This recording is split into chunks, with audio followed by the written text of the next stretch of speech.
Welcome to this deep dive. We sift through the noise to bring you insights that, well, really matter. Hmm. Today, we're tackling something many people find, honestly, Yeah. bit of a minefield. Networking. Yes, networking. But forget the awkward small talk and the forced handshakes. We're going way beyond just what do you do. Right. We want to explore how you can forge genuine connections, ones that don't feel like you're constantly, selling something. Exactly. And we're drawing from this fantastic resource today all about advanced networking skills. Okay? And our goal is pretty straightforward, really. It's to help you navigate those events, those rooms without that awful feeling of being trapped. Oh, that feeling. Stuck in endless, kind of uninspiring chat, desperately looking for the exit. That's the one. We want you to feel equipped to actually connect. Okay, so what's the payoff for the listener? What are you going to walk away with today? Well, a set of practical tools, you'll find out how to ask questions that genuinely spark interesting conversations. How to gracefully step out of ones that aren't really going anywhere. That's crucial. And also how to follow up in a way that feels authentic, Yeah. Builds on the connection you actually made. Right, not just a generic email. Well, precisely. And think about the scenario. Our source highlights it. That moment of sort of secondhand embarrassment. Uh-huh. When someone asks a really high achiever, like a CEO, a completely generic question, they use the example, so do you like working? Oof, yeah. Cringeworthy. It really just underscores the need for, well, more thoughtful, more curiosity-driven ways to engage with people. Okay, so let's unpack that. Okay. Why does networking so often feel, well, icky Hmm. or uncomfortable, inauthentic? Yeah. Our source talks about something they call the advanced learner's trap. Mm-hmm. You might actually be pretty good at the basics, social graces and all that. But when the pressure of networking hits, Yeah. it can still feel a bit panicky. Yeah. It's fascinating, isn't it? How easily we can default to these less effective habits, even when we know better. Like what? What are the common traps? Well, the source points out a couple. First, the classic, but often really overwhelming, so tell me about yourself. Yeah, too broad. Exactly. Yeah. It's so broad, the other person's like, where do we even start? Right. Then there are the interesting questions that we try to ask, but sometimes, despite our best intentions, they just land like a job interview, like rapid-fire questions. Yeah, like you're grilling them. And then there's the other side.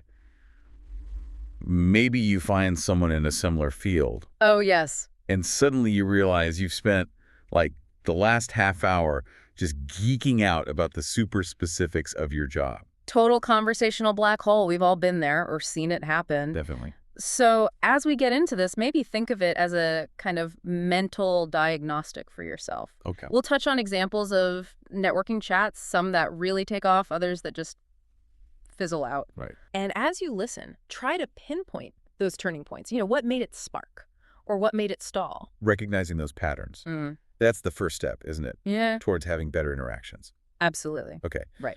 So how do we actually avoid those conversational dead ends? Like the classic, where are you from? Which can be fine, but maybe not the most engaging start. Right. Well, our source introduces this idea of a curiosity framework, and I think it's really useful. Curiosity framework. Okay. It's all about being intentional. Asking questions designed to achieve different kinds of connection, not just fill the silence. I like that. Different kinds of connection. Yeah, so this framework gives a really practical approach. First up, questions aimed at building depth. Depth. These help you really understand someone's experiences, their perspective. The source gives a great example. What surprised you most about working in X field? Oh, that's good. Much better than what do you do? Exactly. It invites something more reflective, more revealing. It gets into their actual journey, not just the label. Yeah, I can see how that would open things up. What else? Then you've got questions focused on connection. These move beyond just the job title. They explore maybe personal skills or interests that relate to their work but aren't strictly professional. Okay, like what? The source suggests something like, what's one skill you use daily that wasn't actually in the job description? Ooh, I like that one a lot. It gets at how someone actually operates day to day, what they really value. Right. It uncovers something beyond the formal role. And then finally, for creating memorability. Memorability, making an impression. Yeah, questions that are maybe a bit more creative, unexpected, designed to reveal a bit of personality. Okay, give me an example. Imagine asking, if your job had a theme song, what would it be? Huh. Okay, that's definitely memorable. A bit playful. Exactly. It's light, but it can tell you something interesting about their perspective on their work, and it certainly stands out. Right, okay, let's try a quick, Right. like a conversational makeover. Someone asks that really common, really safe question. How long have you worked there? How do we juice that up using this framework? Okay, great example. A small shift can make a huge difference, right? Yeah. So for depth, instead of how long, you could ask, what's been the most significant change you've seen in the company or maybe in your role since you started? Okay. That invites a story. Right. For connection, maybe something like, after X years, what's one thing that still really excites you about working there? Nice. Focuses on the positive, the motivation. And for memorable, maybe if you had to write a one-sentence review of your time there so far, what would it say? Ooh, okay. A bit challenging, but interesting. You see how those just invite much more thoughtful, less automatic responses. That's the idea. Moving beyond the autopilot answers. Absolutely. Okay, so you've used your curiosity, you've had a great chat, but now you need to move on, the exit. Ah, the art of the exit. Just as tricky as the opening sometimes. It really can be.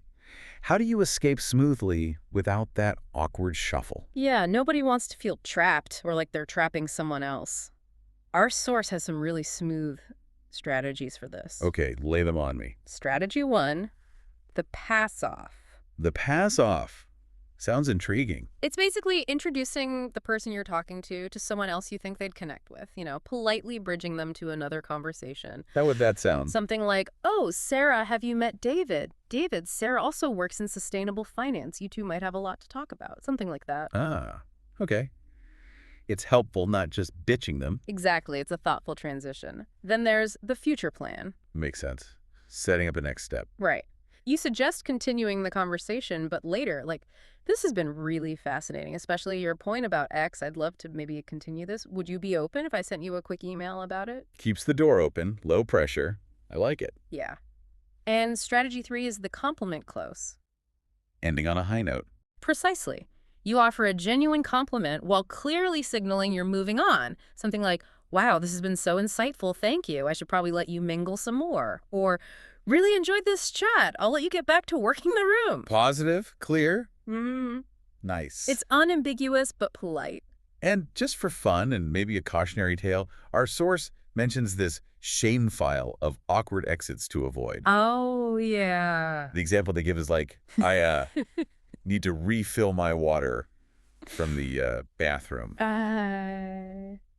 Yes, we've probably all felt that desperate urge to escape, but let's aim for a little more polish than that, right? Definitely. A little more grace. Precisely. So, okay, you've had some good chats. Maybe you swapped contact info. Now comes the follow-up. Ah, yes. The crucial stage that so often gets fumbled. It really does. Yeah. This is where so many promising connections just sort of die out in what our source calls, nice meeting you, limbo. Purgatory, yeah. How do we make those follow-ups actually mean something? The absolute key, according to our source, is showing you were genuinely listening. You were present. How do you show that? By referencing something specific you talked about.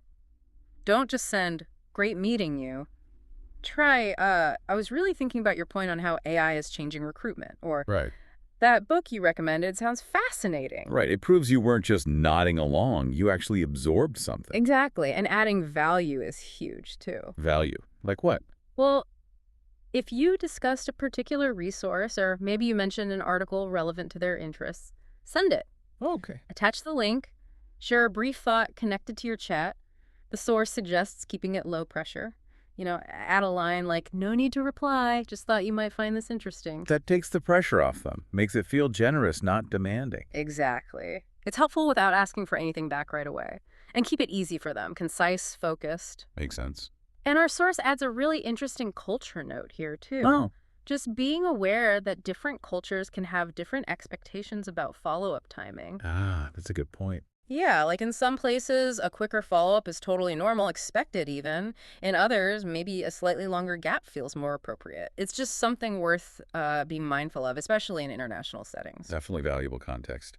Okay, so this all sounds great, but maybe a bit daunting to put into practice consistently. Well, that leads perfectly into the next idea from our source, thinking of it like a networking gym. A networking gym. I like that analogy. Yeah, it reframes networking. It's not just this thing you do occasionally at events. It's a skill, something you can actively practice, develop, and refine, just like working out a muscle. Okay, so how do we work out in this gym? What are the exercises? Great question. One simple thing is just to pay more attention to conversations around you, like listen to podcasts, maybe even this one. Uh-huh.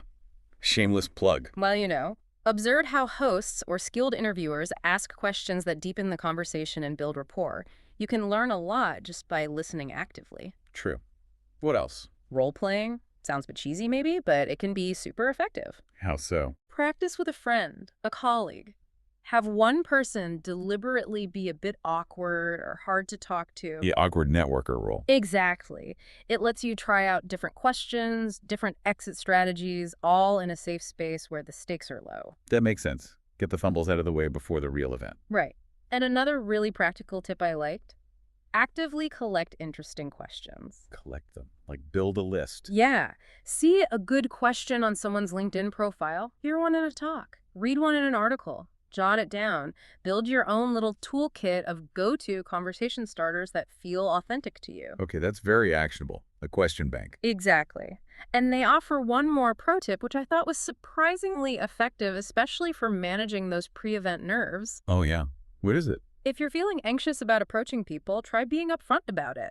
Something like, I'm actively working on improving my networking skills. Would you mind if I practiced a bit with you? Really? Just say that. Apparently, yes. The source suggests people are often way more receptive and understanding than you'd think. It can actually be a great icebreaker. Huh. Takes the pressure off trying to be perfectly smooth. I might actually try that. Worth a shot, pro. Okay. This has been a ton of really useful stuff. So for everyone listening, time for your mission. Let's make this practical. All right. Mission time. First step. At your very next networking opportunity. Could be a big conference. Could be coffee with a colleague. Consciously try out just one of those curiosity questions we talked about. Just one. Just one. And really pay attention. Watch the other person. Did they lean in? Did their response seem more thoughtful? Did the conversation take a more interesting turn? Just observe. Observe the impact. Got it. And second, take a look back. Find a networking follow-up email you received recently. okay, dig through the inbox. Yeah, and analyze it. What, if anything, made you want to reply? Or, conversely, what made you think, meh, delete? Seeing real-world examples, good and bad, gives you really valuable clues. Learning from others' attempts. Good idea. Definitely. Okay, great mission. And looking ahead, what are we diving into next time? Next time, we're tackling another fascinating aspect of communication. C2 nuance, conveying sarcasm without sounding rude. Ooh, that's a tricky one. Essential skill, though. Very much so. Another layer to effective interaction. All right. Well, until then, maybe one final thought to leave everyone with from today's deep dive. Yeah, I think it's about trying to shift your mindset around networking. How so? Instead of thinking about it as, just collecting business cards or purely transactional exchanges, try thinking about it as collecting interesting humans. Collecting interesting humans. I like that. Focus on genuine curiosity about people. You honestly never know where those authentic connections might lead. Could be business, could be friendship, could be something else entirely. Focus on the person, not just the potential outcome. A much nicer way to approach it. Exactly. And hey, for anyone wanting more concrete question ideas, the source material does mention having 20 questions that aren't what do you do cheat sheet.